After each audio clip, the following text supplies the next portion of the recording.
Hey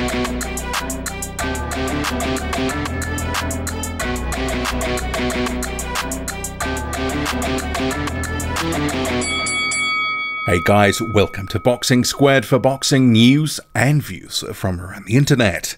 British heavyweight Derek Chisora has cracked the WBO top 15 in the latest rankings update, but he's probably not anywhere near as high as many people would have expected after he beat David Price and claimed a major WBO strap, the Intercontinental title. So I'll start with the rankings with Chisora's position first because it's the big sort of move in this month's update.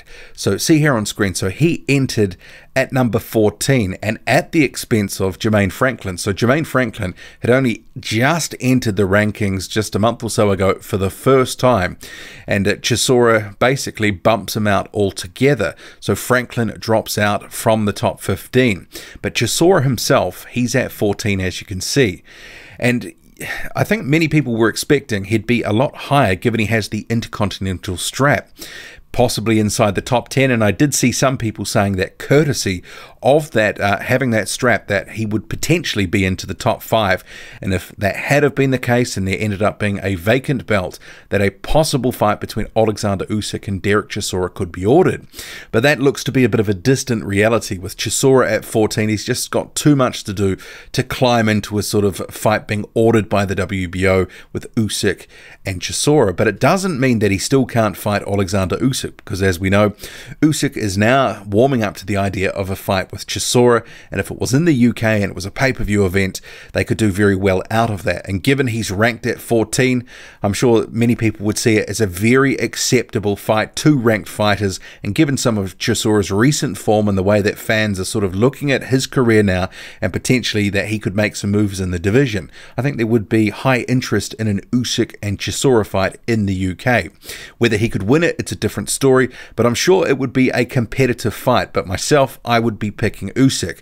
I know there has been some people getting a little bit bitter and twisted when I've sort of said that I think Usyk beats Chisora, given that he's a better boxer and the movement would give Chisora trouble, but you're entitled to your opinion. But I think Usyk, in the end, would get a decent decision win over Derek Chisora, or even possibly a late stoppage through accumulation. But in terms of the what next, well, we'll have to see. But at 14, it would seem more remote if there was a vacant belt that he would be ordered to fight Alexander Usyk for it. So it would really just need to be a fight with the WBO mandatory slot on the line, presumably with Alexander Usyk.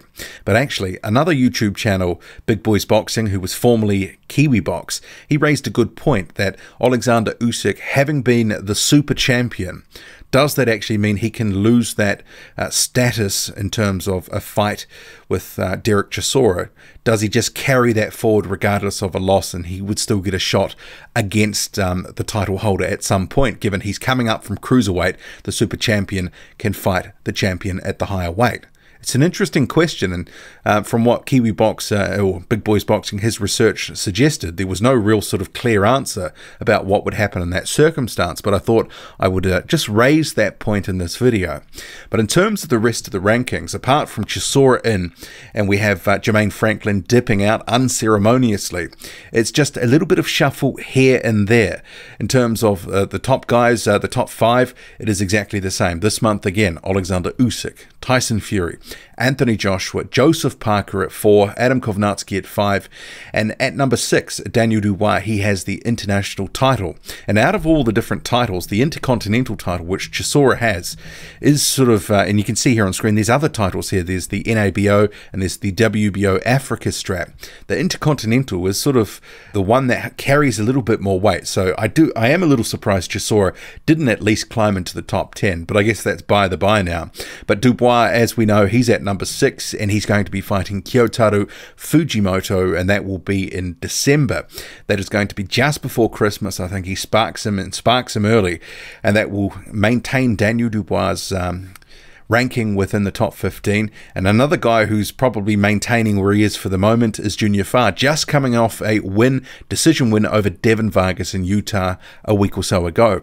Michael Hunter, he remains firm at number 8. Yevgeny Romanov, he's firm at number 9. Tom Schwartz at 10, same again as last month.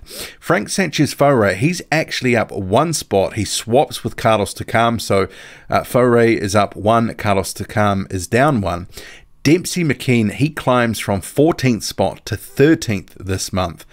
And he's got the WBO Africa strap. So as I mentioned in a previous video, that strap was contested between 2 Australian residents in Australia, so he now has that. So the guy that he fought did have some African heritage out of Nigeria, but yeah, it's still a little bit strange that that was on the line for 2 guys who were, it was in Australia, and 2 guys who were residents of Australia.